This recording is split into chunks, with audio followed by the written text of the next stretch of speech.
Magandang hapon, ito po ang special coverage ng GMA Integrated News sa hagupit ng Super Bagyong Uwan. Ako po si Pia Arcangel. Ako naman po si Connie Season at buong puwersa pa rin po ang pagbabantay ng GMA Integrated News sa epekto ng bagyo. Makikita po natin, matindi po ang iniwang pinsala ng Bagyong Uwan. Una po, dun sa mga nasawi at hindi bababa sa 2 ang naitala at may tagapagbantay po tayo sa Bacolod, Dagupan, Catbalogan, Marikina, Baler Aurora at Hagonoy, Bulacan. Ayon po sa Office of Civil Defense, nalunod ang isa sa mga biktima na taga Viga, Catanduanes. Nadagdagan ng gumuhong estrukturang isa pa na residente rin ng Catbalogan, Samar. At sa datos naman ng National Disaster Risk Reduction and Management Council, 2 ang naiulat na sugatan. Walang naiulat na nawawala at mahigit 800,000 kababayan natin ang nasalanta ng Bagyong Uwan. Pinakamarami po sa Bicol Region, kung saan mahigit 600,000 ang apektado.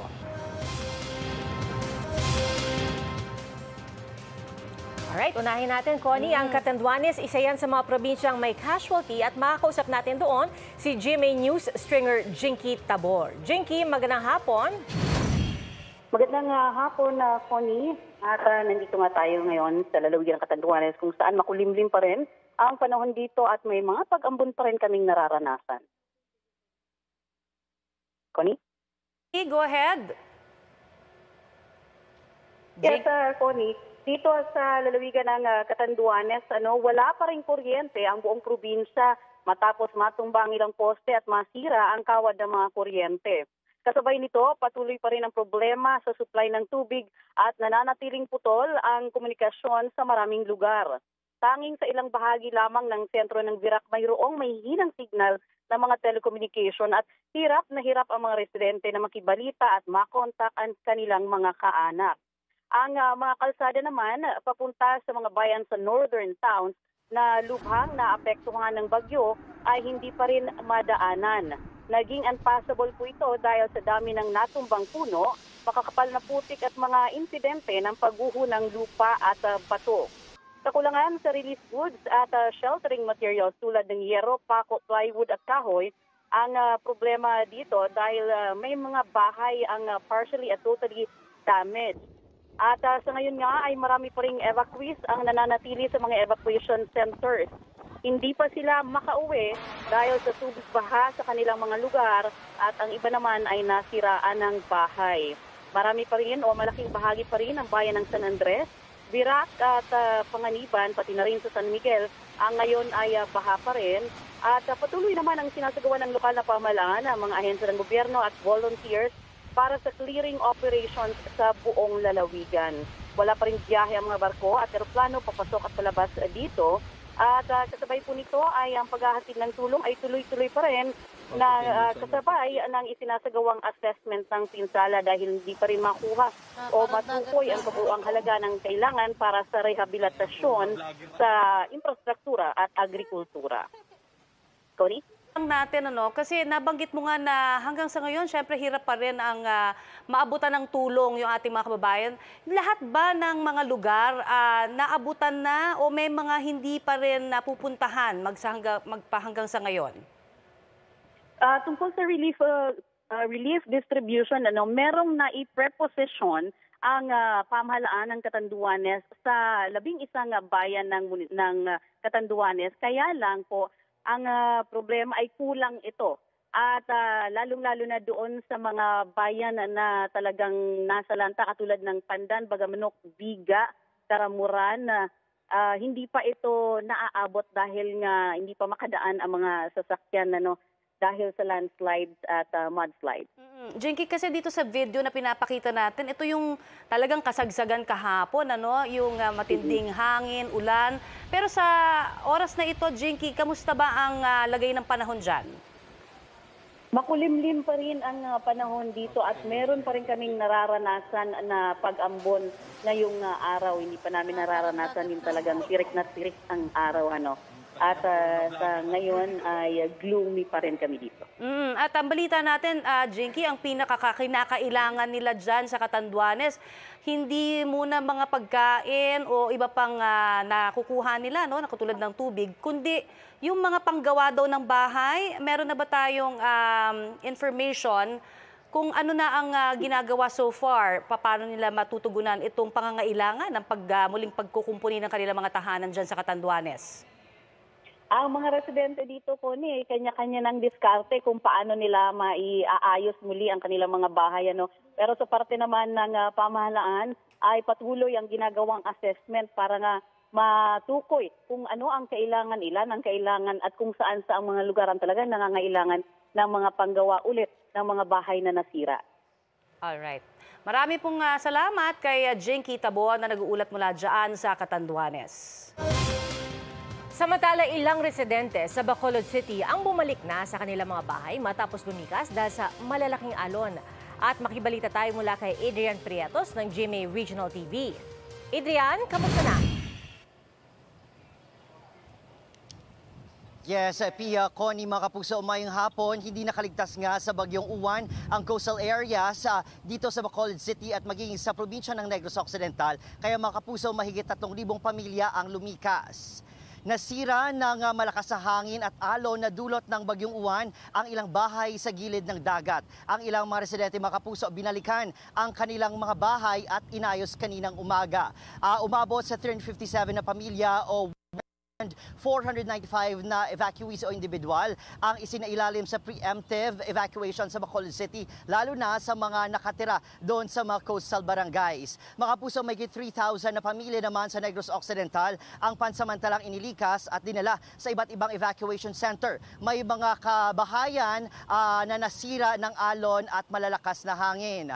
Mga puso, batay naman sa inisyal na datos mula sa Negros Occidental Provincial Disaster Risk and Reduction Management Office o PDRMO, nasa 3,281 na pamilya o 11,231 na evacuees ang inilikas simula kahapon. Mga puso, unti-unti nang nakauwi sa ang ilang evacuees dito sa Bacolod City. Nagsasagawa na rin ng clearing operation sa mga kalsada. At yan munang latest mula rito sa probinsya ng Negros Occidental.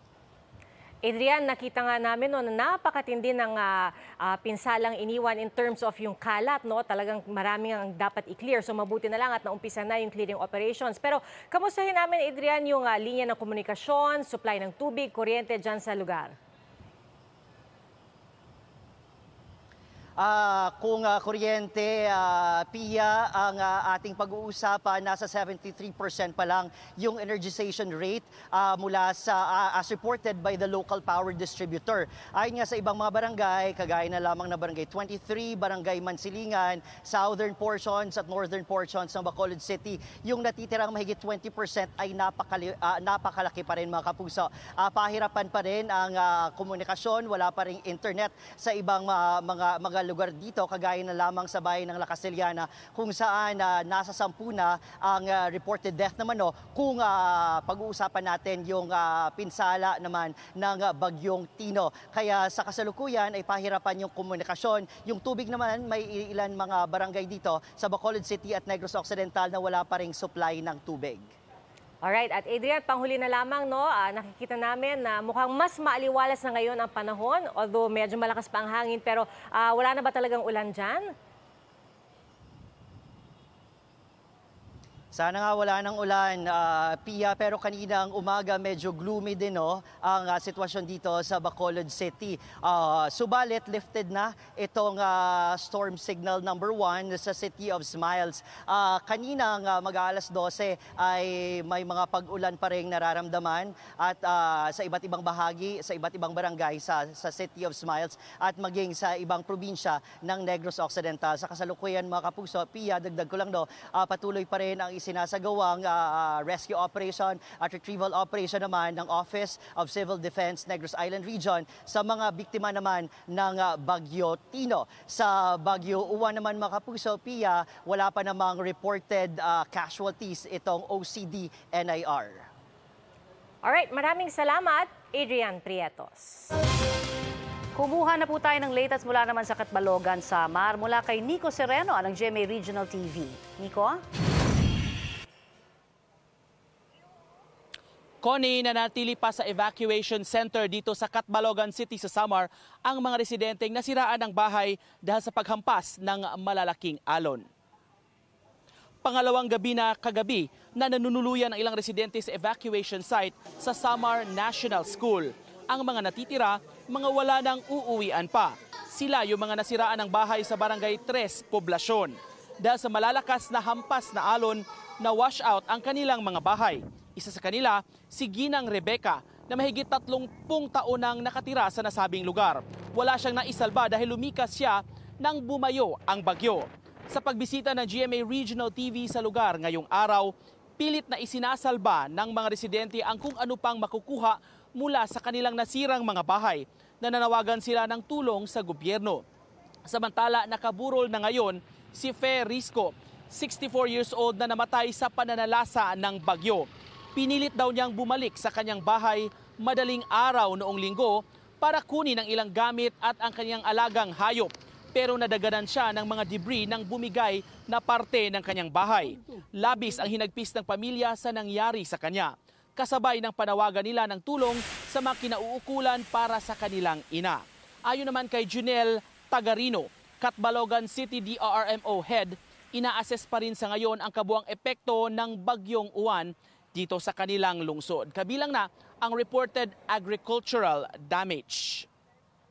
Connie, maganda na sa ngayon ang panahon dito sa Catbalogan City, sa Samar Province at sa malaking bahagi ng Eastern Visayas. Connie.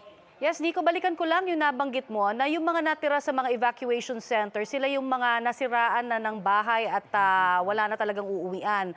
Meron ba tayong bilang kung ilan ito at ano ang balak gawin ng kanilang provincial government? Around 15 hanggang 20 houses ito, Connie, ang nasira, totally damaged ng paghampas ng alon sa Barangay 3. Sila yung pamilyang nakikituloy sa ngayon sa evacuation center. As to the plano naman, Connie, ng gobyerno, aminado ang city government na matagal nang idiniklarang no-build zone talaga itong lugar na ito dahil delikado, Connie, sa mga malalaking alon. Ayon nga sa mga residente, hindi itong unang panahon na nagkasira-sira yung kilang bahay. Depende daw sa kung kalakasan ng bagyo at ng alon na tumatama. May mga inisyal na plano naman i-relocate ang ilang mga residente mula dito sa lugar na ito. Ayon nga sa ilang residente na kausap natin kagabi, willing naman silang tumanggap ng panibagong relocation site kung sasakaling i-relocate sila ng gobyerno dun sa mas ligtas na lugar. Pero may ilang residente rin na mas gustong manatili sa lugar na yon dahil malapit sa kanilang kabuhayan at kung saan nag-aaral ang kanilang mga anak. Connie? Oo, at kung 15 to 20 yung mga nananatili ngayon sa evacuation center na pamilya, yung ilan sa mga nandoon din ba dati ay nakauwi na sa kanilang mga bahay, Nico? Yes, Connie, karamihan sa mga nag-evacuate, around 1,000 families yung nag-evacuate dito sa lungsod sa kasagsagan ng bagyong Uwan. Nakauwi na sa kanilang bahay. Ang naiwan na lang ay yung mga taga-barangay 3, Connie, na yun nga, nasira yung kanilang mga bahay dahil sa paghampas ng mga alon. Okay, maraming salamat sa iyong update sa amin. Nico Sereno ng GMA Regional TV. Apektado naman ang kabuhayan ng ilang residente sa Dagupan, Pangasinan matapos masalanta ng bagyong Uwan. At kumuha na tayo ng latest mula kay Sandy Salvacio ng GMA Regional TV. Sandy? Pia, idineklara na ang state of calamity sa buong lungsod ng Dagupan City dahil sa matinding pinsala na iniwan ng bagyong Uwan. Wala nang magawa si Hara kundi titigan na lang ang ipinundar nitong bahay sa Barangay Bunuan Gasset, Dagupan City. Lubos siyang nanghihinayang at nalulungkot nang wasakin ng malakas na hangin at ulang dala ng bagyong Uwan ang kanyang bahay. Isa si Hara sa mga nakatira malapit sa baybayin sa lungsod. Kaya nang tumama ang malakas na bagyo, natangay ang bahay nito. Hindi niya alam kung paano mapapaayos ang nasira niyang bahay at kung paano sila makababangon mula sa epekto ng bagyo. Si Eduardo naman nagulat nang tumambad sa kanya ang nasira niyang bangka na gamit niya sa paghahanap buhay. Tiniyak daw niya na secured at nasa maayos na lugar ang kanyang bangka bago tumama ang bagyo. Kaya hindi niya inakalang tatangayin at masisira ito ng malalakas na alon sa baybayin. Ang cottage namang ito sinira rin ng bagyong Uwan. Maging ang ilang mga kabahayan sa tabing dagat hindi nakaligtas sa storm surge na dala ng bagyo. Ngayong araw, puspusan ang paglilinis, pagkukumpuni at pagsasaayos ng mga residente sa kanilang mga bahay na nasalanta ng bagyo. Hiling nila na sana'y matulungan sila upang makabangong muli. Patuloy pa rin naka-alerto ang Coast Guard Substation Dagupan sa coastal at low-lying area sa syudad. May inilabas na storm surge advisory sa lalawigan ng Pangasinan ngayong araw kung saan nakararanas pa rin ng 1 hanggang 3 metrong taas ng alon sa mga karagatan. Pinapayuhan pa rin ng mga residente na maging alerto at mapagmatsyag sa anumang lagay o sitwasyon ng panahon. Pia, sa ngayon ay patuloy pa rin ang pagtaas ng antas ng tubig sa ilang mga interior barangays, gayon din ng ilang mga kalsada dito sa Dagupan City. Kaya naman patuloy pa rin ang abiso ng lokal na pamahalaan sa mga kababayan natin na huwag po basta-bastang lumusong sa mga tubig baha upang hindi makakuha ng sakit na maaaring maidulot nito. Pia. Sandy, nabanggit mo na mayroon pa ring storm surge advisory, 1 to 3 meters na taas ng mga alon. So ibig sabihin ba nito, Sandy, marami pa rin ang nananatili sa mga evacuation center at hindi pa rin nakakabalik sa kanilang mga tahanan? O Pia, sa assessment natin kanina sa isa sa mga evacuation center na malapit nga sa baybayin dito sa Dagupan City ay marami pa ring mga evacuees na pansamantala munang nanunuluyan sa lugar na yon.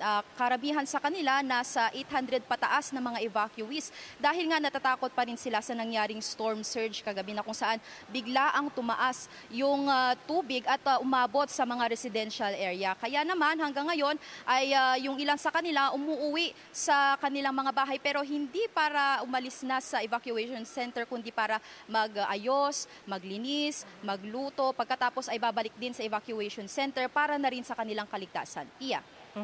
At nabanggit mo rin, Sandy, no, na nasa state of calamity na nga ang buong Dagupan. So ibig sabihin makakatanggap ng tulong ang mga residente doon, ang mga kababayan natin doon para sa pagkukumpuni ng kanilang mga tahanan at mga nasirang gamit?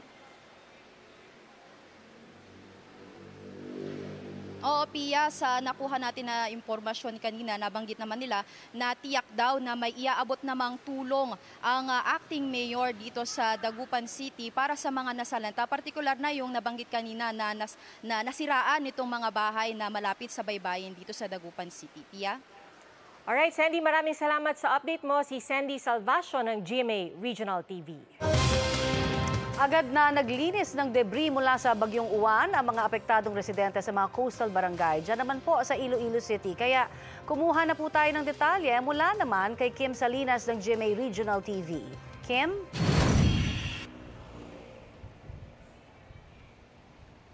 Connie, halos walang tulog yung mga residente dito sa coastal barangay sa Iloilo City matapos sirain ng malakas na hangin at alon yung kanilang mga bahay. Kaninang umaga ay pahirapan nga yung paglilinis at clearing operation sa kalsada. Malakas na hampas ng mga alon na umabot sa kalsada. Ito ang nangyari sa ilang coastal barangay sa Iloilo City kagabi hanggang kaninang madaling araw. Ang resulta, mga buhangin, bato at kahoy sa kalsada. Agad nagsagawa ng clearing operation ang Iloilo City LGU kaninang umaga. May mga nasirang bahay pero wala pang inisyal na datos ang LGU. Sa tala ng Iloilo City DRMO, 557 ng mga pamilya ang isnailalim sa preemptive evacuation. Sabado ng gabi hanggang linggo ng madaling araw naman, Connie, naramdaman ang epekto ng bagyong Uwan sa probinsya ng Iloilo at Capiz. Nakaranas rin ng pagbaha ang ilang coastal barangay sa Rojas City sa halos 2 oras na storm surge. Sa Carles, Iloilo, pinasok ng baha ang ilang kabahayan. Connie, nananatili pa rin ang ilang residente sa evacuation centers dito sa Iloilo City. Samantala, balik biyahe na ang fiberglass boats pa Guimaras, Iloilo and vice versa at gayon din yung sea trip sa probinsya ng Iloilo. Connie? Kim, matagal-tagal na rin ba na nakaranas ng ganito kalakas na bagyo ang Iloilo? At papaano ba ngayon, sinasabi nga na marami talaga ang nawala ng tirahan at mukhang medyo matatagalan ba sa tingin mo o sa mga balita dyan mula sa provincial government yung kanilang pagbabalik normal na buhay? Connie, ayon sa mga residente nga dito, no, ay parang first time nila nakaranas ng ganitong kalakas na storm surge na ayon nga sa mga environmentalist dito ay dahil itong paglala na tinatawag natin na climate change. Yung mga residente actually, Connie, sa recent natin na pakikipag-ugnayan sa Iloilo City LGU ay unti-unti nang silang umuwi sa kanilang mga bahay galing sa evacuation centers at yung operation center ng Iloilo City DRMO from red alert status naging blue alert status na rin dahil wala nang storm signal dito sa lungsod ng Iloilo, Connie. Alright, maraming salamat sa iyong update, Kim Salinas ng GMA Regional TV. Napakahirap din talaga na makita yung ating mga kababayan, ano? Kasi ang dami at napakalawak nitong bagyong Uwan, ano? Oo nga. Although, ang napapansin ko lang, I mean, compared to dun sa ibang mga nag-cover na natin na nakaraang mga bagyo, at least ito mabilis yung pagkukumpuni, di ba? Nakakabalik sila agad at talagang naumpisahan na agad yung clearing operations. At siguro malaking bagay din na sa mga oras na ito, di ba, maganda in a sense yung panahon na hindi na pabugsog-bugso yung ulan. Oo. So parang nagkaroon ng break. Kumbaga parang window para sila ay makapag-kumpuni. Yan nga. Kaya lang, ang ano nga sinasabi ko rin kanina na parang ito yung isa sa pinakamalawak, hindi ba, na talagang naranasan natin na bagyo hanggang dito sa atin sa Metro Manila. Although, ang sinasabi nga, parang medyo meron tayo mga nakuhang milagro, so to speak, dahil sa Sierra Madre, di ba, Carvalho, at itong isa pang bundok, no, yung bulubundukin. So talagang nag-iisa lang yung tingin natin dyan, Pia. Dapat talagang alagaan natin yung ating mga kabundukan, di ba? At wag nating abusuhin. Oo, dahil ito yung mga nagiging epekto kapag hindi inaalagaan, di ba? Nabanggit ni Kim, yung climate change, di ba? Yes. First time ng Iloilo makaramdam. Ng ganito. At kasi nga, parang masasabi rin natin na hindi na natin, yung mga lugar na madalas naman hindi apektado ng bagyo or ng ganitong klaseng extreme weather conditions, nakikita natin ngayon, nararanasan na nila. So, importante rin yung paghahanda, di ba? Bukod syempre sa iaalagaan natin, meron tayong mga preemptive steps, preemptive measures. Kailangan may paghahanda rin lagi. At accountability. Para doon naman sa mga sinasabing flood mitigating programs or projects na hindi gumana o kaya ay wala. Di ba yan naman ang ating hinahabol din bukod dun sa talagang paghahanda, Pia. Di ba siguro sabihin na natin, nakakakurot ng damdamin. Every time nakakakita tayo ng Pilipino, kapwa natin na namamatay, paulit-ulit sa mga ganitong klase ng mga insidente na dapat sana meron ng nakakapagprotekta mga proyekto pero hindi pala. Diba? Dapat yun ang asahan natin ngayon, di ba? Pagkatapos yung pagkukumpuni, pagkatapos ng pagsasaayos, pag nakabalik na sa mga tahanan, babantayan naman natin yung kung saan ba napunta yung mga pondong dapat napunta sa flood control at kung saan ba yung mga proyektong ipinangako. Di ba? Oo. Hindi pwedeng tayo lang ang naghahanda parati at tayo lang ang nagbabantay, hindi ba? Oo. Sama-sama tayong lahat dyan. At ito po mga kapuso, abiso muna sa mga motorista sa Metro Manila, suspendido po ang number coding ngayong araw po ng Lunes. At bunsod ng banta ng Bagyong Uwan ang suspensyon. At paalala po ng MMDA, planuhin ang biyahe, mag-ingat sa pagmamaneho at tiyaking updated sa mga weather report. Mga imahe po naman ng malalakas na hampas ng alon ang nasaksihan natin dyan sa Aurora bago pa ang landfall doon ng Bagyong Uwan. May mga residente pang muntik, tangayin sa tabing dagat sa Dipakulaw, Aurora. Kabilang po yung 2 senior citizen. Buti na lang, nasa po sila ng kanilang mga kapitbahay, di ba? Malalaki raw ang alon dyan sa Baler at kitang-kita natin yan ngayon pa lang. Talaga, kakatakot. Imagine, kung hindi nga bagyo, surfing season, ang tataas na ng Diba? mga alon. Oo Lalo nga. na pag ngayon ganitong panahon. Nga, ang kwento nila dyan, parang binalikan lang nila, nasa evacuation center na sila, bumalik lang sila dahil may naiwan ng mga gamit daw. Yun din siguro ang ating pakiusap dun sa ating mga kababayan. Kapag nasa evacuation center na kayo, ay unahin nyo na yung safety, di ba, and protection. Sana wag na yung munang isipin yung mga ibang gamit, di ba? Mapapalitan daw yan, pero yung inyong buhay, baka mabingit naman sa alanganin. Eto mga kapuso, alamin naman po natin ang sitwasyon ngayon sa lalawigan ng Aurora kung saan naglandfall ang bagyo kagabi at nakatutok doon live si Ian Cruz. Ian, kamusta sa pagbabantay nyo dyan?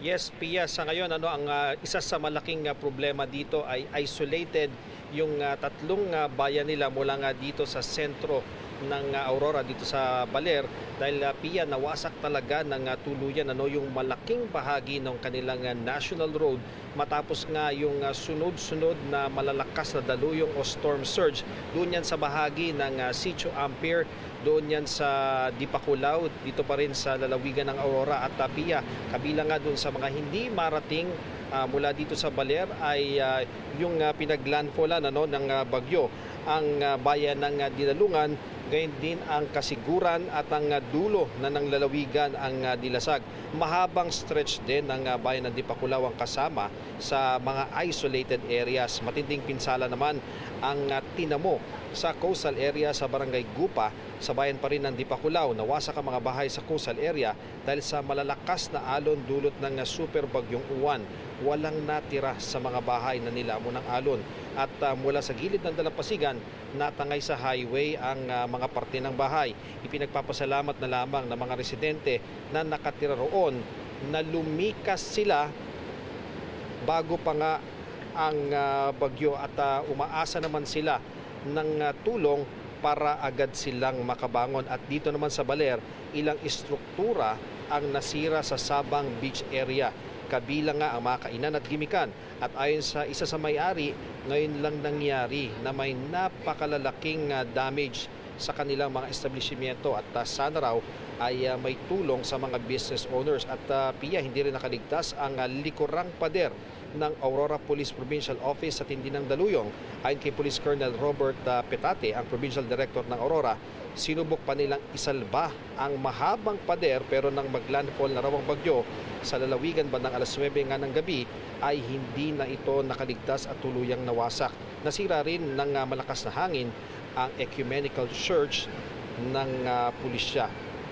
At Pia, doon naman sa Dipakulaw, yung pinuntahan natin na napakahabang stretch doon na nawasak, nakita na natin na may mga taga DPWH na nagdala ng heavy equipment, may backhoe na doon na pumapatag unti-unti doon sa mga nawasak na mga bahagi ng kalsada. Talaga Pia, pag nakita mo yung kalsada doon, nadurog talaga parang pinaglaruan itong mga malalaking alon dahil pag nakita mo mga malalaking konkreto ito pero napakataas kasi ng naging storm surge kaya talagang umabot doon sa Pampang and syempre pabalik-balik ang paghampas nito kaya walang nagawa yung defense nito sa gilid at tuluyan ngang kinain ng malalaking alon yung stretch na yan. So Pia, ang nakita natin merong mga kababayan tayo doon na naglalakad mula doon sa area ng Dipakulaw na isolate pabalik doon sa Sitio Ampere na yan para sila makapag-communicate doon sa kanilang mga kaanak at yung iba naman iniwan na nila yung sasakyan nila doon sa kabilang side at babalikan na lamang daw nila yung kanilang sasakyan. Pero syempre ang nakausap natin sa telepono si Governor Galban ng Aurora at ang sabi naman niya ay talagang pabibilisan nila yung pagkukumpuni niyang nasirang national road dahil sabi niya nga Pia ay mahirap talaga na ma-isolate sila ng matagal dahil yan ang iniiwasan nila dahil nga narito sa Baler syempre ang sentro at dito manggagaling ang anumang tulong na maaari nilang ibigay. Ngayon naman Pia, yung mga kababayan naman natin doon nabigyan naman kagad sila buti at naipreposisyon yung mga pagkain nila dahil nga nangyayari na lagi Pia na nawawasak yung kalsada, nagkakaroon ng landslide Kaya mabuti at naipreposition yung mga pagkain at tulong. Kaya kahit papaano ay natitiyak na meron naman silang pagkain at supplies doon sa lugar na yun, Pia. Alright, actually, yun nga yung tatanungin ko, Ian, kung halimbawa nangangailangan ng tulong pagdating sa mga supplies, so mabuti na nai-preposition na yung mga yon. Pero kamusta yung komunikasyon dun sa mga isolated areas, yung mga linya ng komunikasyon? Natatawagan ba sila o talagang kailangang lakarin at puntahan sila ng, kumbaga, mano-mano para makausap? Yes, Pia.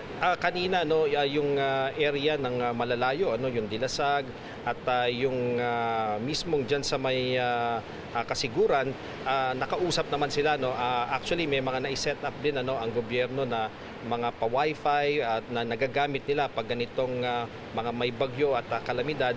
Kaya doon, kahit hindi man makatawag sa cellphone, sa pamagitan nga ng data, ay nagagawa nila mag-communicate at nasasabi nila na gaya nga doon sa Kasiguran, ang sinabi ng MDRRMO doon ay maraming puno ang bumagsak at marami ring poste ang bumagsak dahil pagkatapos sa dinalungan ay doon din halos magkakatabi lang naman yun, isa rin sa napuruhan ng malakas na hangin yung Kasiguran. Ang maganda lang, sinasabi ng mga otoridad dito mula sa PDRRMO at sa Police Provincial Office, hanggang sa mga sandaling ito ay wala silang nababalitaan o naitatala na anumang casualty dahil nakasama tayo doon sa force evacuation dito sa Baler.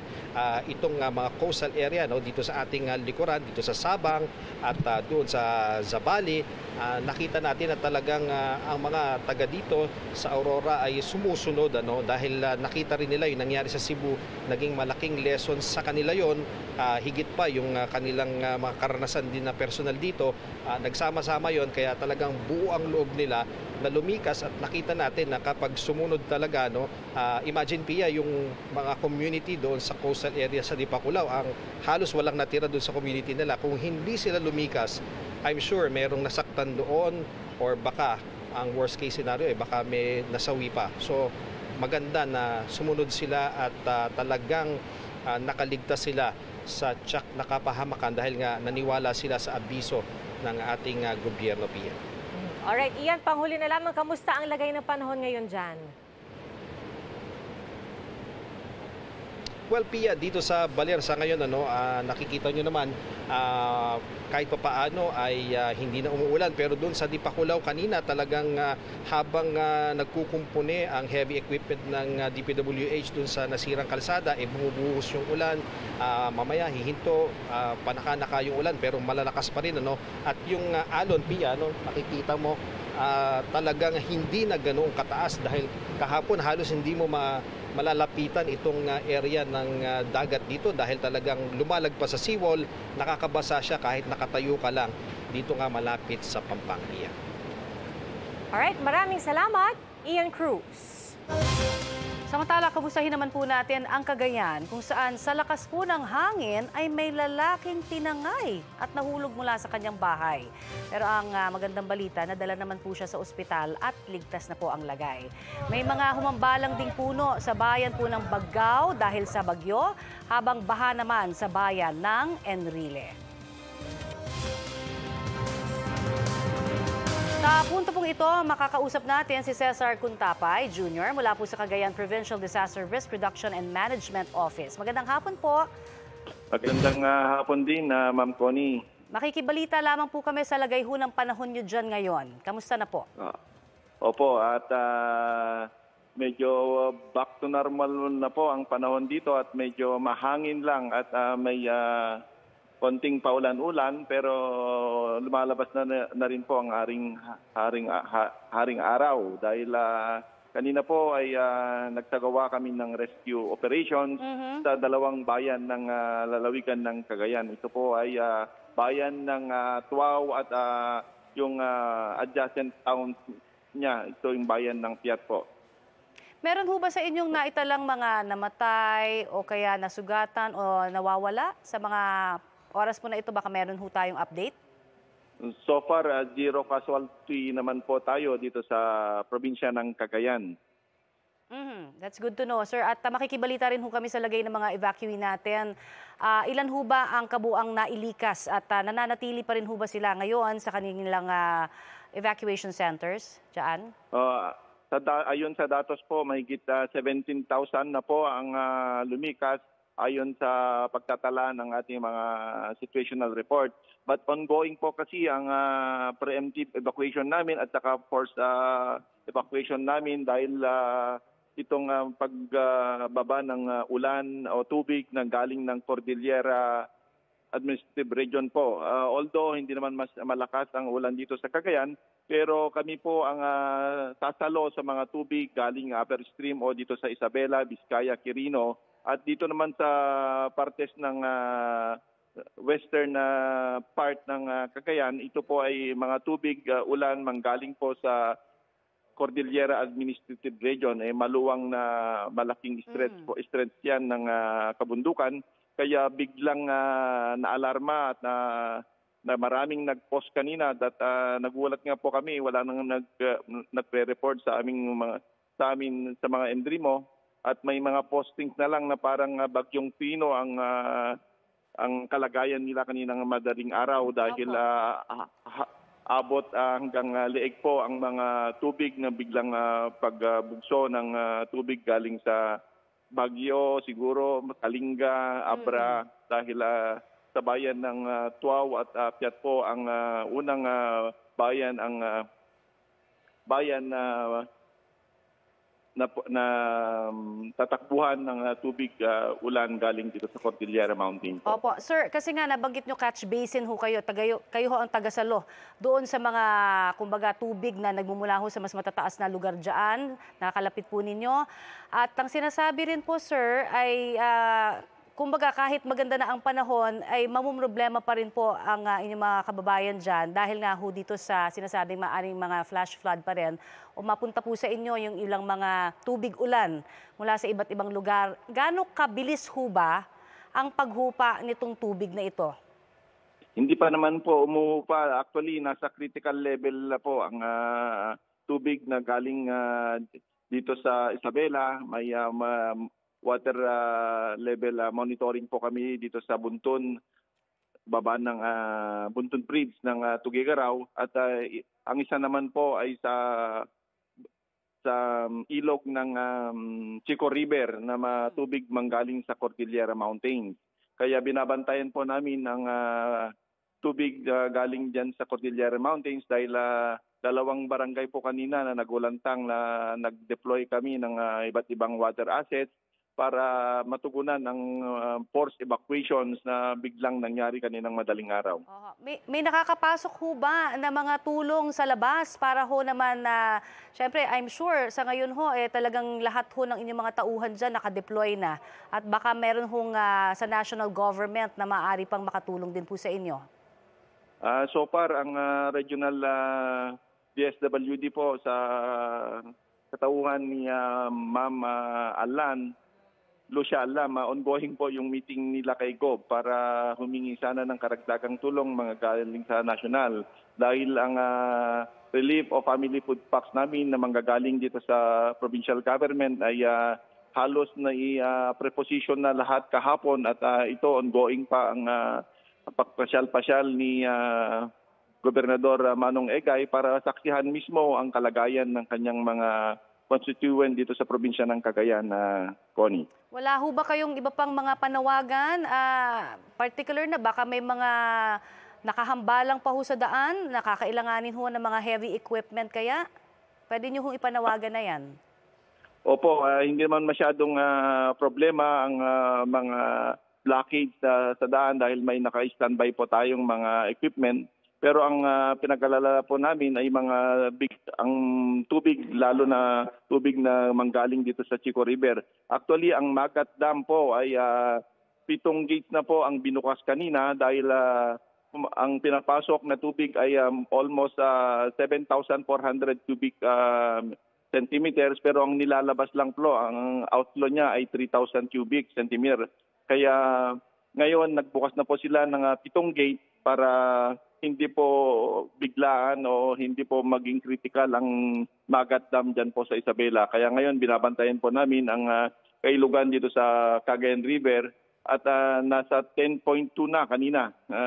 Actually 9.8, every hour tumataas po ng isa at ngayon nasa mga 10.3 na po siguro. Kaya hanggang mamayang gabi ay lahat ng mga kasanduluhan, PNP, ang PDRMO, Task Force Lingkod Cagayan at mga BFP at si DRIMO ay magtatalaga kami sa mismong flooded area sa buong lalawigan ng Cagayan. At wala na ho tayong danger doon, panghuli na lamang po, doon sa mga areas na nabanggit po ninyo na meron pa ho nagsusubok na bumalik sa kanilang mga tahanan, wala na ho? Wala naman po kasi alam niyo naman po ang mga kababayan nating Pilipino, ang inuuna ay yung mga hayop na kalabaw dahil yan po ang pangunahing hanap buhay nila. Kaya hindi sila, kuminsan hindi sila umaakma sa kagustuhan ng pamalang lokal o pamalang lalawigan ng Cagayan dahil po itong mga hayop na nasa farm pa lang nila hindi pa naililikas. Kaya ang ginawa ng Task Force Lingkod Cagayan o PDRIMO ay pati lahat po ng mga hayop ay dinala na rin sa mga animal evacuation center. Okay, sir. Ang aming panalangin, syempre, ay nasa magandang kalagayan po ang lahat at wala na hong masaktan pa dyan po sa inyong lugar. Marami pong salamat sa inyong update, Sir Cesar Cuntapay Jr. ng Cagayan PDRRMO. Maraming salamat din, Ma'am Connie. Kamusta naman po natin ang sitwasyon sa probinsya ng Bulacan? Nasa Hagonoy si Marisol Abduraman. Marisol?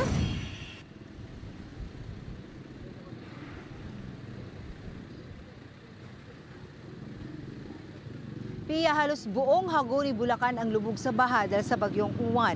Kahit saan ka man ata lumingon dito sa Hagonoy, baha ang makikita mula sa mga kalsada, simbahan, pati nga munisipyo lubog sa baha. Sa barangay San Agustin kung saan tayo naroon ng Pia, hanggang bewang pa rin daw ang baha sa mga looban. Hanggang hita naman sa kalsada. Kaya hanggang kaninang umaga may mga naghakot pa ng mga gamit para lumikas. Hindi na rin kasi ligtas sa kanilang mga bahay. Ayon sa barangay sa ilang residente rito, mag-alas 9 raw kagabi nang tumaas ang tubig. Kaya tuloy-tuloy pa rin daw ito hanggang kaninang umaga. In fact, hanggang sa mga oras nito Pia ay baha pa rin. Bagamat bahagya naman daw itong humuhupa. Sa barangay Santa Monica, bagamat humupa na rin, hanggang hita pa rin ang baha. At Pia, bukod doon sa mga barangay na ating nabanggit, marami pa rin mga barangay dito sa Hagonoy ang baha. At simula kaninang umaga, Pia, paiba-iba ang panahon na ating nararanasan dito. Minsan umuulan ng malakas, minsan naman ambon lang, umaaraw, pabugso-bugsong ulan. Minsan umaaraw kahit umuulan, pero alam mo, ika nga ang hindi nagbabago dito o yung consistent ay, gaya na yung nakikita sa ating likuran, baha pa rin. Pero kung ikukumpara ang sitwasyon, kaninang umaga nang dumating tayo, Pia, medyo okay na yan ng konti. Dahil humuhupa naman na, yun nga lang, ay mismo sa mga taga-barangay at mga residente, mabagal ang paghupa ng baha. Pia. Marisol, yun nga yung tatanong ko, no, sa karanasan ng mga residente dyan, mga kababayan natin dyan, gaano katagal bago humupa ang ganito kataas na level ng tubig baha? Pia, nanggaling tayo dun kanina sa looban, ano? Ito yung mga talagang inakyat na nila sa ikalawang palapag ang kanilang mga bahay sa tansya nila.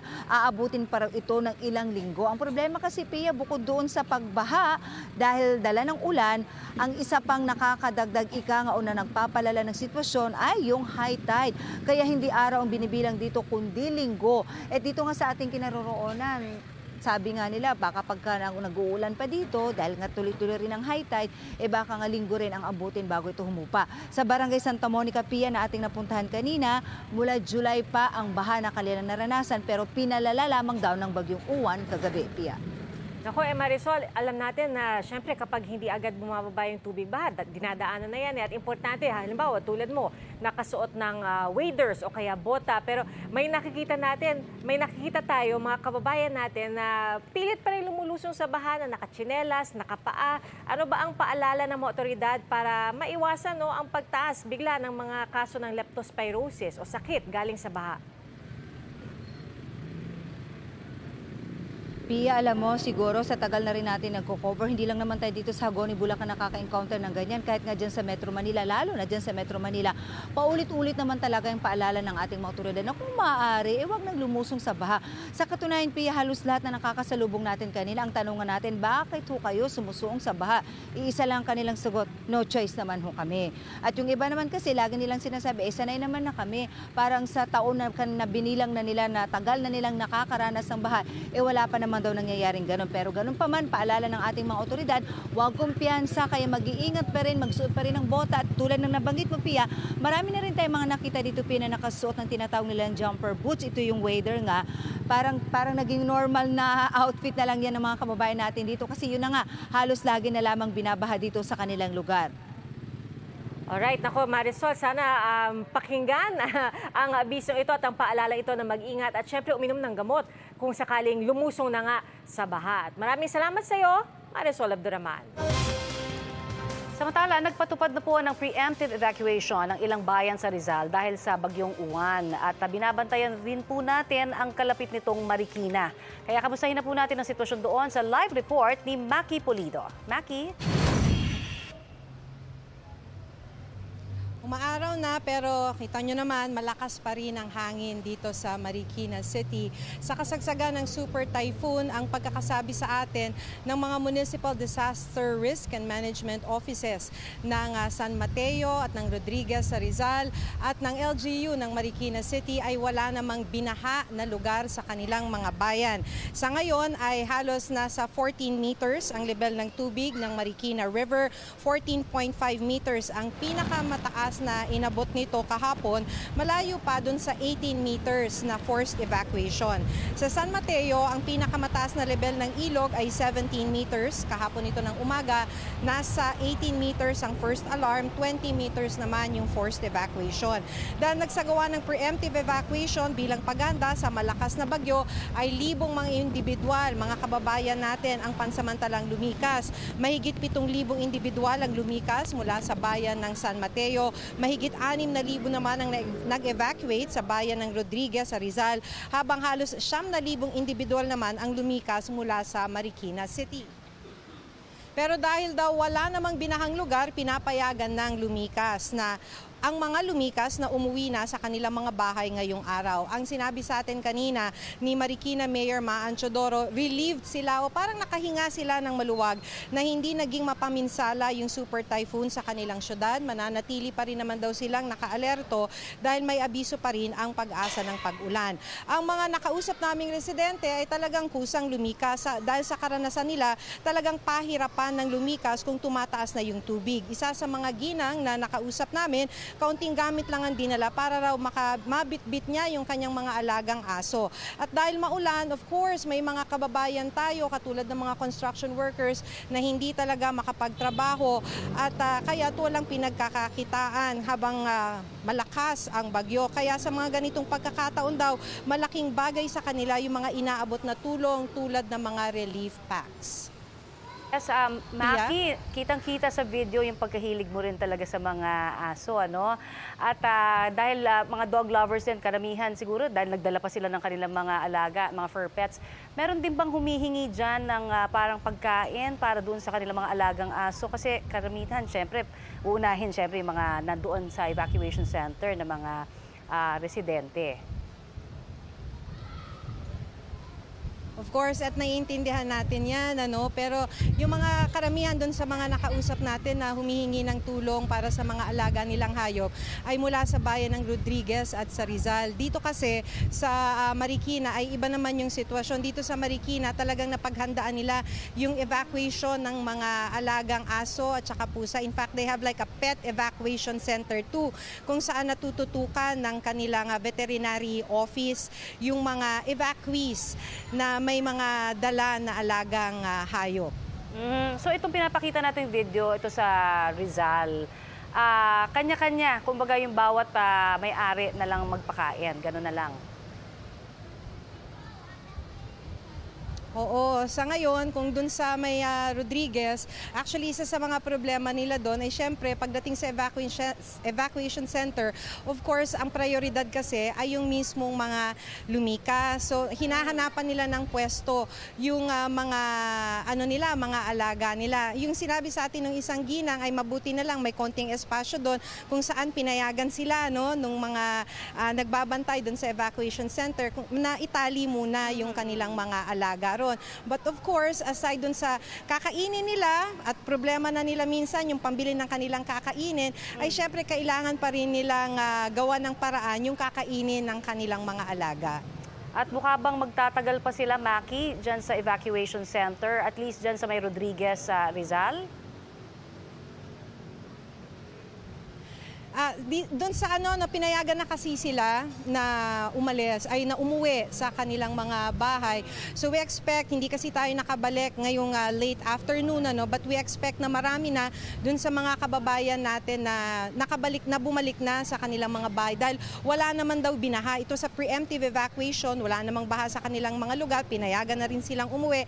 At hindi naman kasi biro ang mag-evacuate at tumira sa evacuation center. So kanina actually, when we were there this morning, talaga namang may mga bumabalik na, may mga umuwi na sa kanilang mga bahay. Alright, maraming salamat, Maki Pulido, sa iyong update. At sa mga kapusong babiyahe po ngayong araw, libre po ang sakay sa MRT3, LRT1 at LRT2. Simula po yan ngayong araw hanggang bukas, Martes. Ayon po yan sa Department of Transportation. May libreng sakay rin sa mga bus ngayong araw mula sa iba't ibang ahensya ng gobyerno.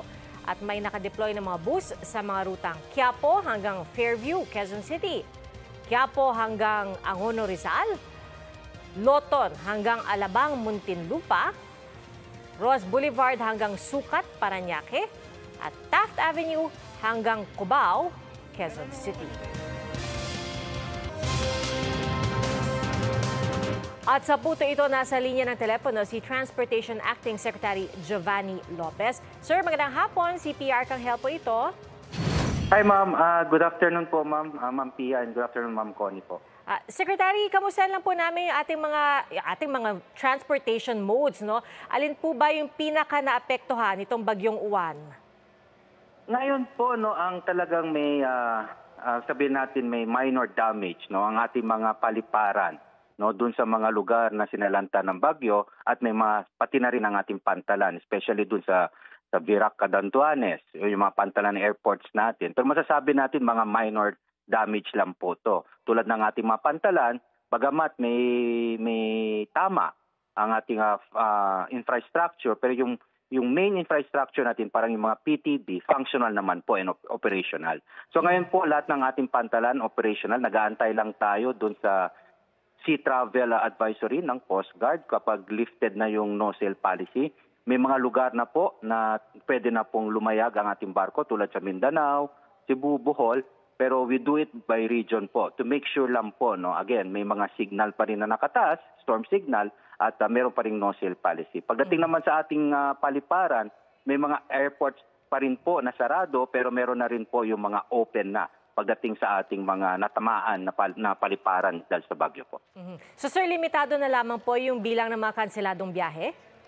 Ngayon po, as per report po, pag dito lang po sa NAIA natin, meron pa rin canceled flights at medyo malaki pa rin po ang bilang ng canceled flights sa NAIA.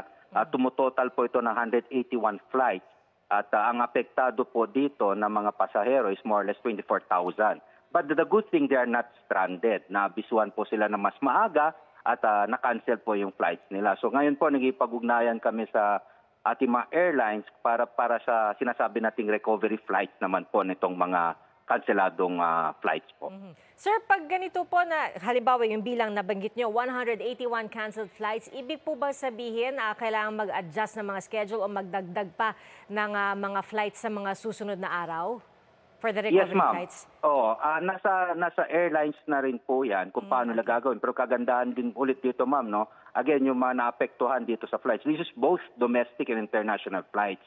They can either refund it or rebook it without additional fee. Or kung gusto pa naman nilang ituloy, again, yung pagre-rebook, wala pong additional fees po yan. So ang kailangan lang po, again, is for the airlines to be more proactive. Kumbaga sila na po ang sinabihan natin ng airlines natin na sila na po ang makipag-coordinate sa kanilang mga pasahero kung ano ba gusto ng ating mga pasahero. Alright. Sir, nabanggit po natin kanina, meron pong libreng sakay, libreng biyahe po, ang MRT, LRT, tapos meron din po mga iba't ibang bus na inilaan ng iba't ibang ahensya ng gobyerno. Meron po ba tayong paalala doon po sa mga namamasada? Pwede po bang tumanggi ng pasahero kapag halimbawa may paisa-isa dyan na bumabiyahe, pwede ba silang tumanggi? Ay wala po ma'am, bawal po ang tumanggi. Mas lalo kapag ikaw ay isang PUV, bawal po tumanggi sa ating mga pasahero. May kalamidad man o wala, iyan po ay isang violation ng prangkisa po natin. At tulad po ng sinabi niyo po, ito po ay direktiba ng ating Pangulo na hindi lang po tayo magbigay ng libreng sakay sa kalsada sa pagmamagitan ng ating mga bus, pero pati mga rail lines natin, MRT3, LRT2 and 1, libre na po yan. Pero may karagdagan pa rin pong ginawa ang Department of Transportation, Ma'am Pia, kasama ang ating mga attached agencies po. Tulad po sa PPA, pinawave na rin po ng PPA yung sinasabi nating RoRo fee para sa mga magdadala ng relief operations. Ang CAB naman po, kinausap ang mga airlines natin to allocate cargo space for free para sa mga magdadala rin ng relief operations. Ang toll board po natin, kinausap ang mga toll operators natin na ililibre na rin sa toll fee ang ating mga sasakyang magre-responde sa mga sakuna at again, relief operations. So ito po yung ginagawa ngayon ng Department of Transportation, kasama na rin po ang ating mga attached and sectoral offices po. Alright, maraming salamat po, Transportation Acting Secretary Giovanni Lopez. Thank you, Ma'am Pia. Salamat po. At kaugnay naman po ng pagtugon ng GMA Kapuso Foundation, makakausap po natin ang kanilang Executive Vice President and COO, si Ms. Ricky Escudero Katibog. Ms. Ricky, magandang hapon at makikikamusta lamang ho kami muli sa inyo pong efforts para maitawid na yung mga kaninang sinasabi nyo nagiging challenge sa mga ilang lugar na daraanan. Kamusta na po? Well, good news, Connie. Nakapaghatid na tayo or naghahatid na tayo as we speak. Ngayon. Naghahatid na tayo ng mga relief goods sa 3 lugar. Iba't ibang probinsya ito. Sa Cagayan, nag-umpisa na tayo. Nandyan sa Gataran, tayo ay magtutungo sa Abulog on the way na at saka sa Santa Ana. Nag-overflow na kasi yung Cagayan River. Opo. So, 850 families ang natutulungan natin dyan so far. Kamsur, nakapag-distribute na tayo sa 4 na barangay. Kabuuan na 2,000 pamilya ang inabutan natin sa Goa. Nandyan yung barangay Mansalay, Lamon, Scout Fuentebella at saka San Isidro West. Tapos sa Samar din, nandun tayo ngayon nagdi-distribute sa 3 coastal barangays kasi dyan unang-una humampas si Uwan. Unfortunately, nahihirapan pa rin tayo pumasok dun sa pinaglandfallan ng bagyo. Itong bayan ng Dinalungan. Ay, oo, tama. Dahil etong bayan ng Dinalungan, impossible pa right now dahil clear nila. Nagkaroon ng mga rock slides dyan. Pero ang gagawin natin, uunahin natin yung Dingalan. Magkakatabi yan sa Aurora. Yung Dinalungan, yung Dipakulaw, and then yung Baler, tapos yung Dingalan ang pinakamalapit. Uunahin muna natin yung Dingalan kasi yon maaabot. Walang obstruction sa daan. Tapos pagkatapos, babalikan natin yung Dinakulang, yung Dinalungan at saka yung Dipakulaw. So yan yung sa Aurora. At ready din tayo na mag-distribute dito sa Cam Norte. And inaantay pa rin natin na ma-clear yung road at meron din tayong mga baha pa ng konti. Kaya inaantay natin humupa tapos magtutuloy-tuloy na tayo. Yung unang hirit naman, working with GMA Kapuso Foundation, nag-aantay din naman 500 families dyan sa Etchagi, Isabela. Sana makalusot na rin sila. Oo nga po. At ulitin lang ho natin, ma'am, kasi di ba meron tayong mga priority siguro na kinakailangang talagang maibigay ho na tulong. Baka po pwede nyo hong mabanggit kung ano-anong mga yon at ma-donate na ho ng ating mga may mabubuting puso. Oo, kasi ang GMA Kapuso Foundation, dahil sa sobrang laki ng scope nito, no, merong pantino na hindi naman natin pwedeng iwan, ano, at magsi-second wave pa tayo ng relief. Talagang kailangan ng mga donasyon ng tao, no. We need both in cash and in-kind donations. Yung mga gustong mag-donate ng in-kind, mainam ho yung mga delata, mga kumot, yan ang mga kailangan talaga at this point kasi nawalan talaga ng gamit pambahay yung ating mga evacuees, no? Yung delata naman, laging welcome yan kasi ang pagkain nauubos. Nakikiusap lang po ako na sana wag naman ho magbigay ng mga expiring. May 6-month rule po ang GMA Kapuso Foundation. Magbigay ho tayo ng dignidad dun sa mga nangangailangan tsaka tinutulungan natin. Hindi ho kami tatanggap ng mga in-kind donations na less than 6 months yung expiry. Pero definitely tumatanggap tayo ng donations ready to eat food, mga noodles, mga biskwit, no? Kasi talagang babalik pa tayo.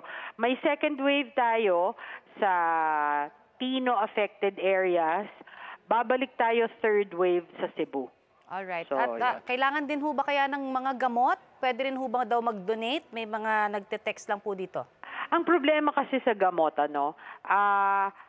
we accept donations of medicine from the pharmaceutical companies, no? Pero kapag personal, mahirap kasi dahil that is medicine, no?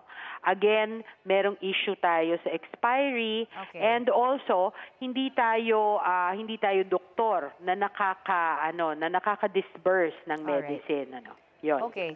Ma'am, siguro yung pinaka-paalala na lang para hindi ho ma-scam dahil baka may mga nanggagaya ho ng GMA Kapuso Foundation website. Ano ba ang mga kailangan tandaan? Oo, maraming salamat sa opportunity, Connie. Kung gusto ho mag-donate sa GMA Kapuso Foundation, magpunta lang ho sa ating official Facebook page with a blue check sa kanan kasi doon nyo po makikita lahat ng ating donation portals. Pag pupunta ho kayo sa bangko, make sure doon ho mismo sa teller. Huwag ho kayo magpapaabot. Yung mga teller, alam ho kung ano ang account numbers ng GMA Kapuso Foundation. Nandun po sa aming FB page lahat ng aming mga QR codes, GCash, shopping sites like Lazada at saka Shopee, and of course, Cebuana Luwilier. Pwede din ho kayo magpadala, libre ho ang transaction fee. We really need your help at saka all donations are welcome dahil hindi ho tayo titigil ng pagtulong lalo na dun sa mga hindi pa nahahatiran. Marami pong salamat, Ms. Ricky Escudero Katibog, ang ating pong Executive Vice President and COO ng GMA Kapuso Foundation. Maraming salamat po. At isa nga po sa mga hinagupit sa Bicol ang Camarines Norte kung saan pinatumba ng bagyong Uwan ang maraming poste kaya nagkaprangnak po doon. Bukod po sa malabuhawing hangin, nakaranas din po ng malakas na along humampas sa seawall.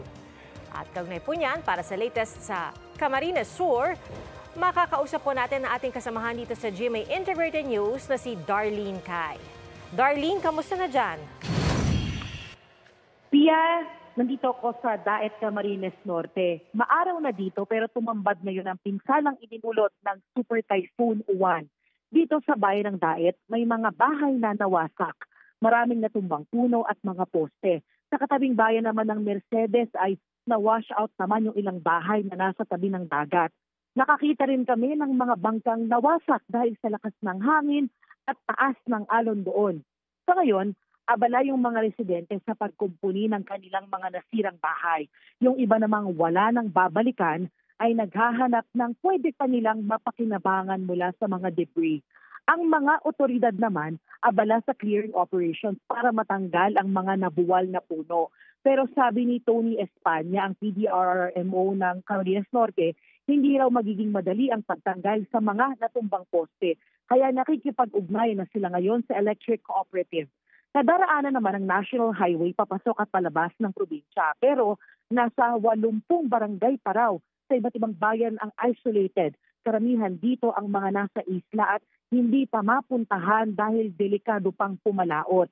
Mahirap din yung komunikasyon dito, Pia, dahil bagsak yung cell signal sa maraming lugar. Kaya hindi rin makontak yung mga barangay na aking nabanggit.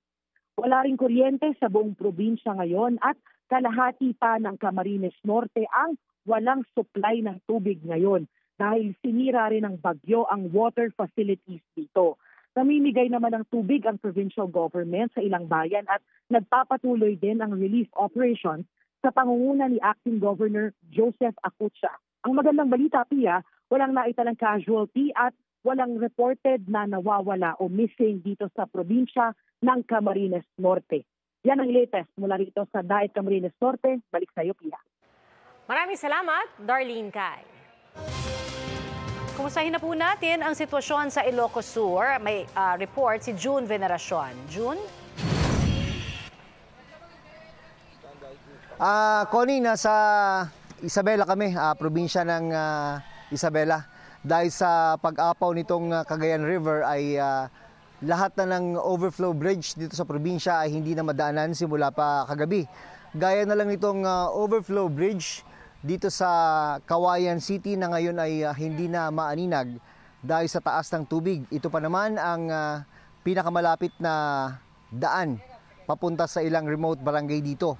Meron naman alternatibong ruta pero di hamak na mas malayo. Inaasahan ng provincial government ang pagbaha, sabi ni Ezekiel Kilang, spokesperson ng Isabela PDRRMO. Ang tubig mula sa mga probinsya ng Quirino at Aurora ay dito sa kanilang probinsya bumabagsak. Kaya ngayon, 8 bayan ang apektado ng baha. As of 10 a.m. ngayong araw ay nasa 53,000 na ang mga evacuees dito. Hindi muna sila papayagang makauwi habang patuloy ang pag-apaw nitong Cagayan River. Yan ang latest mula rito sa probinsya ng Isabela. Balik sa Connie. So, June, Isabela. Saan ka banda sa Isabela nagre-report ngayon, June? Nasa Kawayan City, Isabela tayo ngayon, Connie.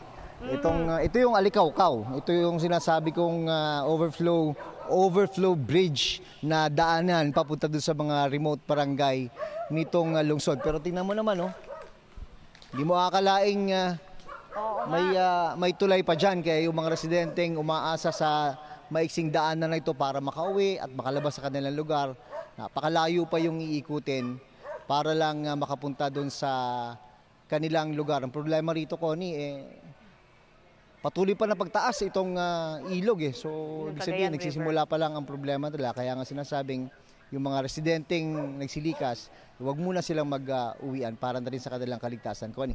Alright, sana nga makinig sila sa paalalang yan. Maraming salamat, June Veneracion, live mula sa Isabela. At yan po ang latest sa epekto ng superbagyong Uwan sa bansa. Para sa mas malaking misyon at mas malawak na paglilingkod sa bayan, ako po si Connie Sison. Tutukan niyo po ang iba pang update sa bagyo at iba pang malalaking balita mamaya sa 24 oras. Ako po si Pia Arcangel ng GMA Integrated News, ang News Authority ng Filipino. At mga kapuso, ingat po tayong lahat at magandang hapon.